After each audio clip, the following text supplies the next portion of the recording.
जिस देश की सरकार एक परीक्षा नहीं ठीक से करवा पा रहे हैं, आप बताइए कि एक साफ सुथरी परीक्षा के बिना, इस देश में ईमानदार गुरु के बिना हम विश्व गुरु कैसे बनेंगे।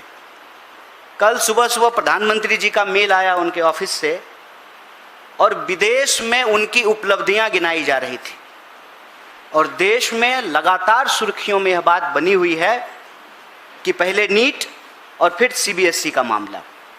और सीबीएसई का मामला ऐसा है कि एक 17 साल का बच्चा अपनी समस्याओं को लेकर गुहार लगाता है और सरकार की चापलूसी में अपने रीढ़ की हड्डी खो चुके पत्रकार आनंद फानन में उस विद्यार्थी को देशद्रोही और पाकिस्तानी बताने लगते हैं। दिक्कत यह है कि जब प्रधानमंत्री जी और उनके दोस्त को ही देश मान लिया जाता है तो देश हित की हर बात देश विरोधी लगने लगती है।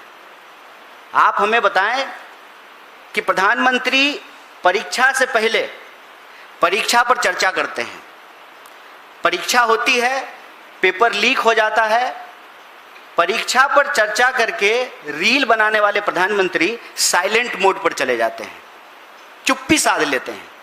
एक शब्द उनके मुंह से नहीं निकलता है कि ऐसी क्या मजबूरी है कि एक अयोग्य शिक्षा मंत्री को आप शिक्षा मंत्री बनाए हुए हैं।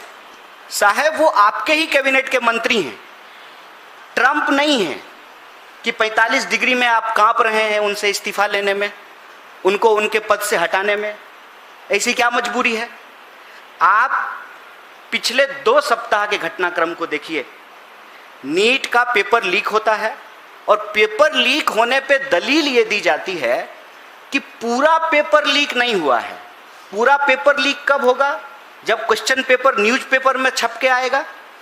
व्हाट्सएप पे क्वेश्चन पेपर घूम रहे हैं, पहले उसको दबाने का प्रयास किया गया, फिर स्वीकार किया गया कि पेपर लीक हुआ है, फिर पेपर उसको कैंसिल करके दोबारा पेपर कराया जा रहा है। 1 महीने के भीतर 20 लाख से ज़्यादा विद्यार्थियों को फिर से नीट का एग्जाम देना है। अभी नीट के मामले में प्रतियोगी छात्रों की आत्महत्या की खबरें आने लगी, फिर सीबीएसई का मामला आ गया।